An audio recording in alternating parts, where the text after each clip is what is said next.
Resonance से मैं Devesh Gupta, faculty social science. Students, आज करंट अफेयर्स के संदर्भ में हम लोग एक ऐसे विषय को चर्चा कर रहे हैं जिसको मैंने हेडिंग दिया है, जिसको टाइटल नाम दिया है, और वो जो नाम दिया है वो दिया है मैंने ब्लू मून।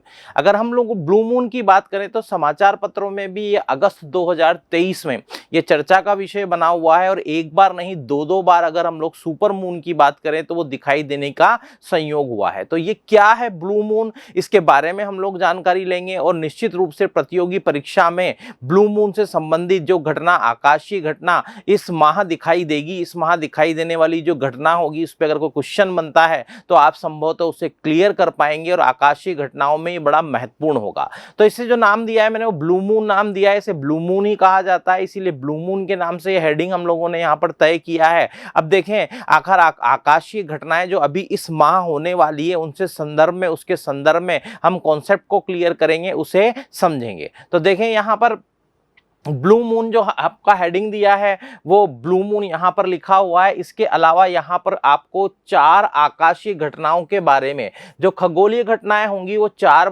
खगोलीय घटनाएं अगस्त के महीने में होने वाली है, जिनमें देखिए यहां पर जो एक घटना है वो 1 अगस्त की घटना होगी और एक 31 अगस्त की घटना होगी। तो 1 अगस्त 2023 की बात की जाए, इस दिन सुपर मून दिखाई देगा। स्वाभाविक सी बात है, एक बड़े आकार का चंद्रमा दिखाई देगा। ये निकटतम अवस्थाओं में से एक अवस्था होती है, पृथ्वी के निकट चंद्रमा होता है। तो सुपर मून क्या है, वो पूर्णिमा का दिन है। पूर्णिमा का अगर समय हो उस दिन पृथ्वी के निकटतम अवस्था में अगर चंद्रमा होता है, चंद्रमा पूरा बड़ा दिखाई देता है, इसे सुपर मून की अवस्था कह दिया जाता है। तो यहां पर देखेंगे 1 अगस्त 2023 को एक तो सुपर मून दिखाई देगा, और अगस्त में ही एक और घटना जो होने वाली है 31 अगस्त 2023। तो स्टूडेंट देखें, 31 अगस्त 2023 को भी एक जो घटना होगी उसे भी क्या नाम दिया जा रहा है, सुपर मून ही कहा जा रहा है। अब स्टूडेंट यहां पर देखेंगे 4 खगोलीय घटनाओं के संदर्भ में, एक 18 अगस्त को होगी, एक 27 अगस्त को होगी।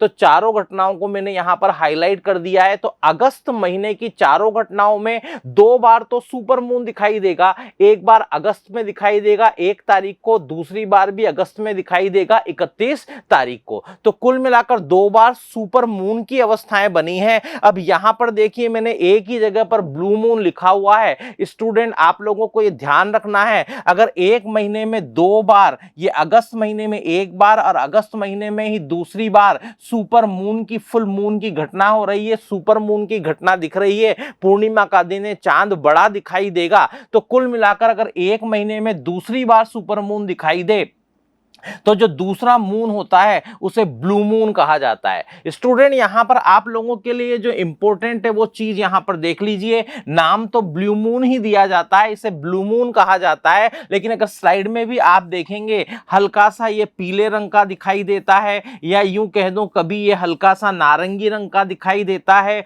और कभी कभी हो सकता है ये सफेद रंग का दिखाई देता है। लेकिन ब्लू मून ब्लू कलर का तो नहीं दिखाई देता है। यहां कलर से संबंध में नाम जरूर दिया गया है, लेकिन स्पष्ट रूप से ध्यान रखें, जो ब्लू मून दिखाई देता है स्टूडेंट, उसका रंग येलो हो सकता है, उसका रंग नारंगी हो सकता है, वो सफेद रंग का दिखाई दे सकता है, लेकिन वो नीले रंग का दिखाई नहीं देता है। लेकिन फिर भी इसको क्या कहा जाता है, इसे ब्लू मून ही कहा जाता है। तो स्टूडेंट यहां पर देखिए, जिस ब्लू मून टॉपिक की हम लोग चर्चा कर रहे हैं, ये कॉन्सेप्ट अब आपका क्लियर हो गया होगा कि सुपर मून दिखाई देना, बड़े आकार का चांद पूर्णिमा के दिन दिखाई देना, यह खगोलीय घटना तो हर माह लगभग होती ही होती है, लेकिन एक माह में अगर 2 बार पूर्णिमा आ गई है, 2 बार सुपर मून दिखाई दे रहा है, तो जो दूसरी बार वाला सुपर मून दिखाई देगा उसे क्या कहा जाता है, उसे ब्लू मून कहा जाता है। तो आप लोगों का ब्लू मून का कॉन्सेप्ट क्लियर हो गया होगा। वो जो पहला 1 अगस्त के दिन सुपर मून दिखाई देगा उसे ब्लू मून नहीं कहते हैं, उसे सुपर मून ही कहते हैं। लेकिन दूसरे वाले सुपर मून को क्या कहा जाएगा, जो 31 अगस्त को दिखाई देगा उसे ब्लू मून कहा जाएगा। तो देखें यहां पर आकाशीय खगोलीय घटना जो होने वाली है, इस खगोलीय घटना के बारे में स्टूडेंट हमारे को किसके द्वारा बताया गया है, नासा के द्वारा भी स्टेटमेंट दिए गए हैं। अगर नासा की बात कर ली जाए, ये नासा क्या है, यह इंडिपेंडेंट एजेंसी है, तो ये इंडिपेंडेंट एजेंसी है अमेरिका की। तो अमेरिका की जो इंडिपेंडेंट एजेंसी है इसका जो पूरा नाम है स्टूडेंट, प्रतियोगी परीक्षाओं के दृष्टिकोण से काफी स्टूडेंट्स को तो ये याद होगा, national aeronautics and space administration.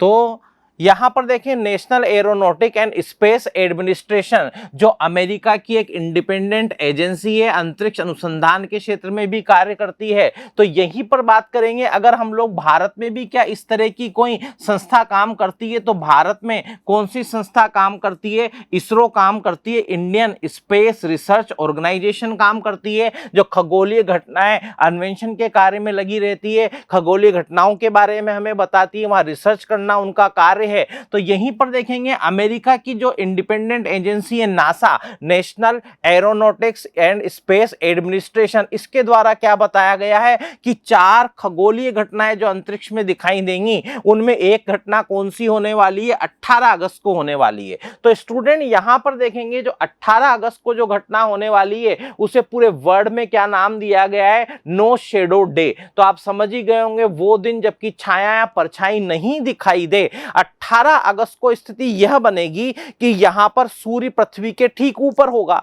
तो यहां पर सूर्य पृथ्वी के ठीक जब ऊपर होगा तो विश्व के कुछ देशों में ऐसी स्थितियां बनेगी कि किसी भी वस्तु की परछाई नहीं बनेगी। तो जब किसी भी वस्तु की परछाई नहीं बनेगी तो पूरे वर्ल्ड लेवल पर स्टूडेंट इसे कैसे सेलिब्रेट किया जा रहा है? नो शेडो डे के रूप में सेलिब्रेट किया जा रहा है। तो ये तीसरी खगोलीय घटना मैंने आपके साथ शेयर यहां पर की है, तीसरी खगोलीय घटना मैंने आपको यहां पर बताई है जो अगस्त माह में होने वाली है। तो देखिए दो तो सुपर मून की बात की गई, दूसरे वाले सुपर मून को क्या कहा जाएगा? ब्लू मून कहा जाता है। और 18 अगस्त को नो शेडो डे मनाया जाएगा। और 27 अगस्त को नासा के अनुसार एक और खगोलीय घटनाएं होने वाली है। ये खगोलीय जो घटना होने वाली है शनि के छल्ले दिखाई देंगे। तो देखें यहां पर यह कहा जा रहा है शनि सूर्य के विपरीत दिशा में होगा। तो शनि सूर्य के विपरीत दिशा में होगा। एक तो क्या बताया गया है कि यह खगोलीय घटना जब होगी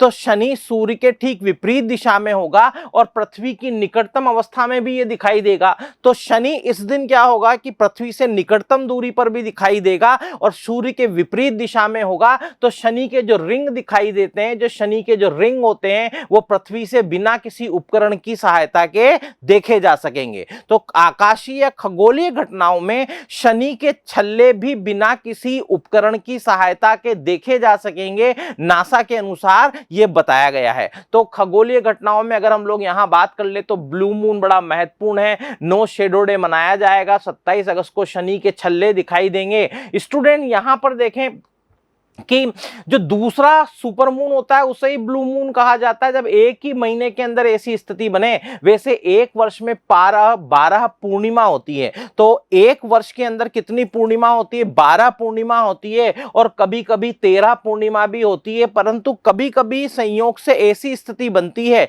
जबकि एक महीने में 2 बार पूर्णिमा की स्थिति बने। तो दूसरी बार जो पूर्णिमा होगी एक ही महीने की, उसके मून को क्या कहा जाएगा? सुपर मून को ब्लू मून कहा जाएगा। सुपर मून की जो घटना होगी 2023 में 4 बार होगी। तो स्टूडेंट यहां पर देखेंगे सुपर मून की घटना के बारे में बात करें तो पूरे 2023 में जो सुपर मून दिखाई देगा उसकी घटना कितनी बार होगी? 4 बार होगी। सुपर मून की घटना की बात करें तो ये जून में दिखाई देगा, अगस्त में 2 बार दिखाई देगा, सितंबर में भी दिखाई देगा। तो सुपर मून की जो घटना हो रही है 2023 में 4 बार हो रही है और यहां पर जून में है, अगस्त में, सितंबर में, इनके बारे में तथा अगस्त 2023 में 2 बार दिखाई देगी। तो अगस्त 2023 में तो ये 2 बार होने वाली है। तो अगस्त 2023 में 2 बार होगी, एक बार जून में है और एक बार कब है? सितंबर में है। अब यहां पर देखें आगे जब हम लोग चर्चा कर रहे हैं इस विषय की कि जो जून माह का सुपर मून होगा, तो स्टूडेंट सुनेंगे जो जून माह का सुपर मून निकल चुका है, जो जून माह का सुपर मून था, उस सुपर मून को क्या नाम दिया गया? स्ट्रॉबेरी सुपर मून नाम दिया गया। जून महीने के जो सुपर मून को नाम दिया जाता है वो स्ट्रॉबेरी सुपर मून नाम दिया जाता है, क्योंकि यह जो सुपर मून है वो स्ट्रॉबेरी की खेती के दौरान देखा गया था। तो जून माह का जो सुपर मून है वो स्ट्रॉबेरी की खेती के दौरान देखा गया। तो जून माह के सुपर मून को क्या कहा जाता है? स्ट्रॉबेरी सुपर मून कहा जाता है। तो 2023 जून माह का सुपर मून किस नाम से जाना गया? स्ट्रॉबेरी सुपर मून के नाम से जाना गया। अब देखें यहां पर 1 अगस्त 2023 जो पहला सुपर मून है अगस्त महीने का, तो अगस्त महीने का जो पहला सुपर मून था उसे स्टर्जन सुपर मून नाम दिया गया। तो स्टर्जन मून नाम क्यों दिया गया? इसके पीछे जुड़ी हुई है एक फिश, और जो इस फिश का नाम होता है वो क्या होता है स्टूडेंट? इस फिश का नाम भी क्या होता है? स्टर्जन सुपर मून होता है। सॉरी, स्टर्जन नाम होता है। स्टर्जन नाम की मछली के नाम पर इसे स्टर्जन मून कहा गया। अब देखेंगे यहां पर जब हम लोग बात कर रहे हैं तो झील में अचानक से इस समय पर जब ये मून दिखाई दिया था, 1 अगस्त 2023 को जो मून दिखाई दिया, अगस्त महीने का जो मून होता है, इस समय पर क्या होता है कि समुद्र में अचानक जो जहां पर झीलें हैं, जहां पर स्टर्जन फिश पाई जाती है, स्टर्जन फिश की संख्या में अचानक बहुत अधिक बढ़ोतरी देखी जाती है, और उस दौरान इन फिश को, इन मछलियों को आसानी से पकड़ा जा सकता है। तो यहां पर देखिए अगस्त महीने का अगर जो पहला सुपर मून है उस मून को स्टर्जन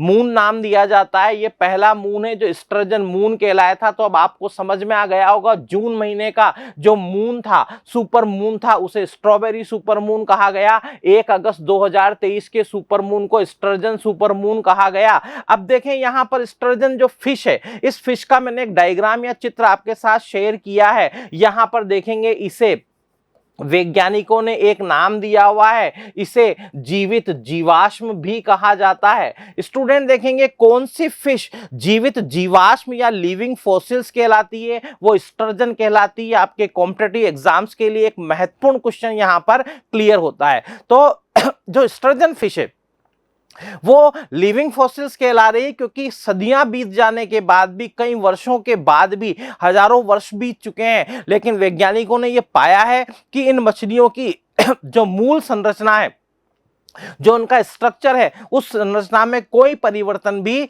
नहीं हुआ है। तो जब मछलियों की संरचना में कोई परिवर्तन नहीं हुआ है तो ऐसी स्थिति में इन्हें जीवित जीवाश्म कहा जाता है। जो मैंने आपके सामने यहां पर शेयर किया है, कौन सी मछलियां जीवित जीवाश्म कहलाती हैं? स्टर्जन फिश जीवित जीवाश्म कहलाती हैं। स्टर्जन मून किस किस मून को कहा गया है? जो 1 अगस्त 2023 को दिखाई दिया।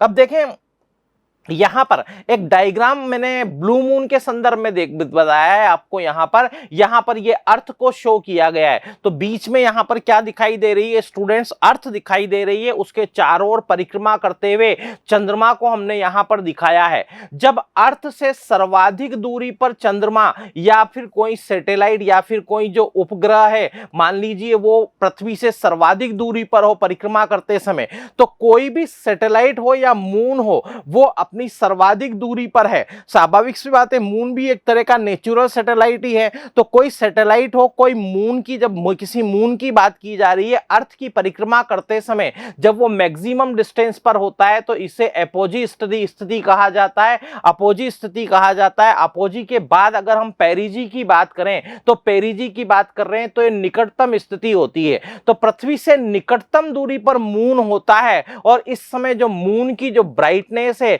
वो 14%, 14% अधिक देखी जाती है। तो जो मून दिखाई देता है उसकी ब्राइटनेस में 14% की बढ़ोतरी हो जाती है। पृथ्वी से निकटतम अवस्था में मून दिखाई देता है, ये ब्लू मून की स्थिति बनती है, जिसे पेरिजी कहा जाता है। इस बार 31 अगस्त 2023 को जो सुपर मून अर्थात ब्लू मून दिखाई देगा, जो पेरिजी की स्थिति बनेगी, उस समय चंद्रमा 3,57,530 किलोमीटर की दूरी पर पृथ्वी से होगा। तो पृथ्वी से जो 3,57,530 किलोमीटर की दूरी है, यह पूरे वर्ष के दौरान उसकी न्यूनतम दूरी होगी, और लगभग 14% की ब्राइटनेस उसके में उसकी ज्यादा दिखाई देगी। तो ये कौन सी अवस्था है स्टूडेंट? ये पेरिजी अवस्था है। और जब मैक्सिमम डिस्टेंस पर मून होता है तो उसे अपोजी अवस्था कहा जाता है। तो पेरिजी अवस्था में मून दिखाई देगा। तो स्टूडेंट्स, आप लोगों को ब्लू मून के संदर्भ में जो इस महीने की खगोलीय घटनाएं हैं या इस माह के अंदर जो विशेष खगोलीय घटनाएं होने वाली हैं उनके बारे में कॉन्सेप्ट क्लियर हुआ होगा। प्रतियोगी परीक्षा में करंट अफेयर्स के संदर्भ में ये आपका वीडियो महत्वपूर्ण रहेगा।